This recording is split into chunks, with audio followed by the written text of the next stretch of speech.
త్రిపురలో స్టూడెంట్లకు హెచ్ఐవి 47 మంది మృతి, ఏకంగా 828 మందికి పాజిటివ్ అట. 220 స్కూళ్ళు 24 కాలేజీల్లో బాధితుల గుర్తింపు. డ్రగ్స్ ఇంజెక్షన్లతో ఒకరి నుంచి మరొకరికి ప్రతిరోజు 5-6 కొత్త కేసులట. ఎంత భయంకరమైన వార్త చూడండి. త్రిపురలో హెచ్ఐవి కేసులు ఆందోళనకర రీతిలో పెరుగుతున్నాయి.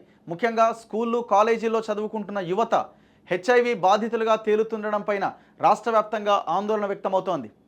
రాష్ట్రం నలుమూలలా రోజుకి 5 నుంచి 7 హెచ్ఐవి కేసులు నమోదవుతున్నాయని వైద్య నిపుణులు చెబుతున్నారు.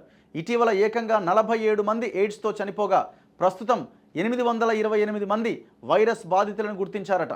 ఇందులో 572 మంది అడ్రస్ ట్రేస్ చేశామని, మిగతా వాళ్ళు పై చదువుల కోసం వివిధ రాష్ట్రాలకు విదేశాలకు పోయిరట. కారణం ఏంటంటే ఈ డ్రగ్స్ తీసుకునే క్రమంలో తీసుకునే ఇంజెక్షన్స్ ఒకరి నుంచి ఒకరు తీసుకోవడంతో ఇది వ్యాప్తి చెందిందని అంటున్నారు.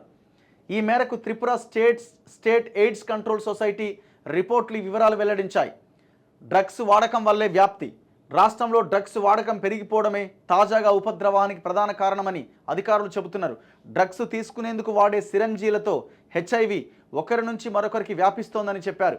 ఇటీవల Tripura journalist union, web media forum, TSACS ఏర్పాటు చేసిన మీడియా వర్క్షాప్లో హెచ్ఐవి కేసుల వ్యాప్తిపైన చర్చ జరిగింది. రాష్ట్రంలోని 220 స్కూళ్ళు 24 కాలేజీల్లో హెచ్ఐవి బాధిత విద్యార్థులను గుర్తించినట్టుగా అధికారులు తెలిపారు. రాష్ట్ర వ్యాప్తంగా ఉన్న 164 హెల్త్ కేర్ హబ్స్లలో థెరపీ కోసం నమోదు చేసుకుంటున్న వారి గణాంకాలు ఆందోళనకరంగా పెరుగుతున్నాయట. 2024 మే నాటికి 8729 మంది హెచ్ఐవి బాధితులు ఉన్నారని వివరించారు. సో దాదాపు ఇందులో మెజారిటీ డ్రగ్స్ వాడుతున్న వాళ్ళే ఉన్నారట. ఎంత ఘోరం చూడండి.